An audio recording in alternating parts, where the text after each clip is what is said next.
नमस्कार दोस्तों, स्वागत है आपका जीटीवी इंडिया न्यूज पर। आज हमारे साथ मौजूद हैं पूर्व विधायक शशि बाला पुंडित जी। स्वागत है मैम आपका जीटीवी इंडिया न्यूज पर। आपका भी।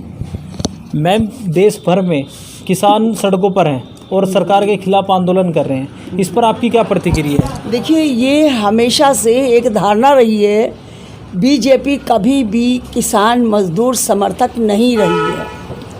उसको सरमाएदार लोग चलाते हैं, जो बड़े लोग हैं सब उसको चलाते हैं। और मोदी जी हर चीज़ देश की बेच रहे हैं, उन्हें किसान की चिंता नहीं है, सब बड़े लोगों को बेच रहे हैं। उन्हें किसान की कोई चिंता नहीं है। किसान का दर्द उन्हें क्या पता, किसान खेत में कैसे रहता है, पानी कैसे देता है, गन्ने की खेत में जा कर के पत्ती लग कर उसकी आँख भी टूट जाती है, सांप काटने का डर रहता है, आंधी में तूफान में सब लोग अपने घरों में सोते हैं। आज सुबह मैं सोच रही थी किसान का जब जन्म होता है तो उसी दिन से उसकी रजाई छिन जाती है, उसे बेचारे को पाले में, कोहरे में, ठंड में रहना पड़ता है। इस सरकार को जवाब दिया जाएगा। ईवीएम चोरों को जवाब दिया जाएगा। आप भी लंबे समय तक भारतीय जनता पार्टी में रही और भाजपा की विधायक भी आप रही है।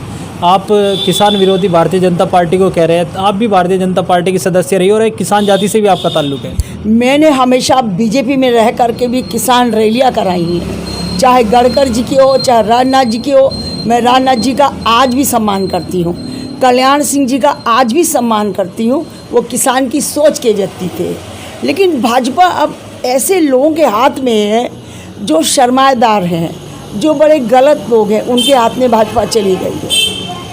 तो आप बदली हुई भारतीय जनता पार्टी देख रहे हैं? कल्याण सिंह जी का ही ज़माना था जब देवन चीनी मिल के मालिक को हवालात में पड़ा था।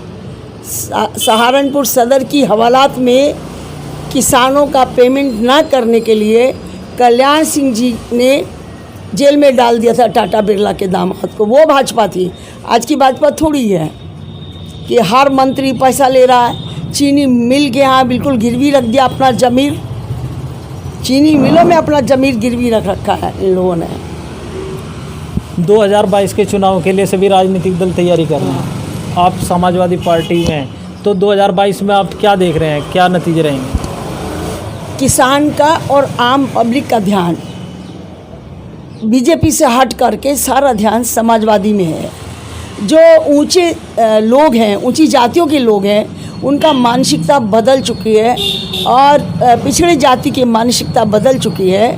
ये सब लोग अखिलेश जी के साथ जाएंगे। तो 2022 में समाजवादी पार्टी की सरकार सत्ता में आएगी। लेकिन बीते दिनों में आपने एक देवबंद में एक प्रकरण हुआ था कश्यप और राजपूत समाज में, आपने एक बयान दिया था जिसमें आपने समाजवादी पार्टी के किसी भी कार्यक्रम से दूर रहने का ऐलान किया था। मैंने ये कहा था कि जब तक अध्यक्ष जी से बात नहीं हो जाएगी, उनसे बात क्लियर नहीं हो जाएगी, उन्हें सच्चाई नहीं बता दूंगी, तब तक नहीं जाऊंगी। बात मेरी हो गई थी अध्यक्ष जी से। तो अब क्लियर हो गया? हाँ, क्लियर हो गया। तो आप हमारे चैनल के दर्शकों को कोई संदेश देना चाहेंगे मैम? मैं संदेश देना चाहूँगी कि अपनी बात उठाएं, डरे नहीं। कोई भी बात हो, अगर उन्हें ऐसा लगे उनके साथ अन्याय हो रहा है, समाजवादी पार्टी का हमारा परिवार बड़ा है, संघर्ष सिंह लोग और हमारे पार्टी में आए हैं। मैं चाहूँगी हमें अपनी बात बताएं, हम उनके लिए संघर्ष करेंगे। जिले का कहीं का भी होगा, और बल्कि जिला नहीं, हम तो पूरे अपनी कमिश्नरी में कहीं भी कुछ होगा हम उनका साथ देंगे। अभी तो समाजवादी पार्टी का कोई नेता संघर्ष नहीं कर रहा है? नहीं, सब संघर्ष कर रहे हैं। अखिलेश यादव पर अक्सर आरोप लगता है कि वो सोशल मीडिया की पॉलिटिक्स कर रहे हैं। नहीं, ऐसा नहीं है। अखिलेश जी बहुत संघर्ष करते हैं, ऐसा नहीं है। ये तो एक दूसरे में संघर्ष लगाते रहते हैं। ये तो मैं रात दिन पब्लिक में रहती हूँ, मुझ पर भी कोई लगा सकता। हालांकि किसी की हिम्मत नहीं है कोई ये कह दे कि संघर्ष में मैं कहीं पीछे हूँ। संघर्ष में कहीं पीछे हूँ मैं, कोई आरोप नहीं लगा सकता। लेकिन किसी का मन है, किसी को क्या कह सकते हैं। संघर्ष जीवन है अखिलेश जी का। कोरोना काल चल रहा है, बिहार चुनाव के बाद फिर कोरोना की वापसी हुई है। हाँ। इस पर भी आपकी कोई प्रतिक्रिया? कोरोना नहीं, कमाई है भाजपा की। कोरोना बीमारी नहीं, भाजपा की कमाई है। पूरा विस्तार से बताएंगे आप? विस्तार से आप नेट में जाकर के पढ़ लेना कि कोरोना काल में, मैं आपको अभी नेट पे दिखा दूंगी, सबसे ज़्यादा कर्जा इस सरकार ने लिया है। आप पूरा डिटेल में जाना चाहोगे देख लेना नेट पे आजकल पूरी दुनिया देश का उपलब्ध है। इनकी कमाई है कोरोना। तो आप कोरोना का बीमारी नहीं मानते? नहीं, बीमारी तो मानती हूँ, लेकिन बीमारी तो डेंगू भी है, इंसेफेलाइटिस भी है। पिछले साल में कितने लोग मारे गए थे। ये बड़े लोगों की बीमारी थी ना, इसलिए ज़्यादा इसका प्रचार हुआ। गांव का गरीब आदमी का बच्चा इंसेफेलाइटिस से मर रहा है, डेंगू से मरता है। पिछले वर्षों में आपने गोरखपुर में देखा सैकड़ों बच्चे मरे थे ऑक्सीजन की कमी के कारण। बुखार से पीड़ित थे वो लोग, बुखार था उन्हें सबको।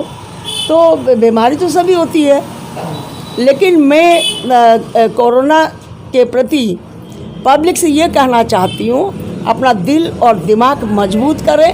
मैं तो रोज़ सैकड़ों लोगों से मिलती हूँ, कोई मिलने में परहेज नहीं करती हूँ। अपनी मानसिकता भी इतनी मजबूत होनी चाहिए कि हम बीमारी से डरने में सक्षम हों। 2022 में आप किस सीट से चुनाव लड़ेंगे? आखिरी सवाल। मुझे नहीं पता मैं कहाँ से लड़ूंगी। मैं पार्टी का एकदम प्योर संघर्षशील सिपाही हूँ। अखिलेश जी का जो आदेश होगा मैं वो करूँगी। मैं टिकट मांग भी नहीं रही हूँ, ये अखिलेश जी को देखना है, किसको देना किसको नहीं देना मेरा विषय नहीं है। तो ये थी पूर्व विधायक शशि बाला पुंडीर जी, जिन्होंने कोरोना काल और किसान आंदोलन पर हमारे साथ चर्चा की है। बहुत बहुत शुक्रिया मैम हमारे चैनल से बात करने के लिए। आपका बहुत बहुत धन्यवाद। जनता की बात को उठाया करिए।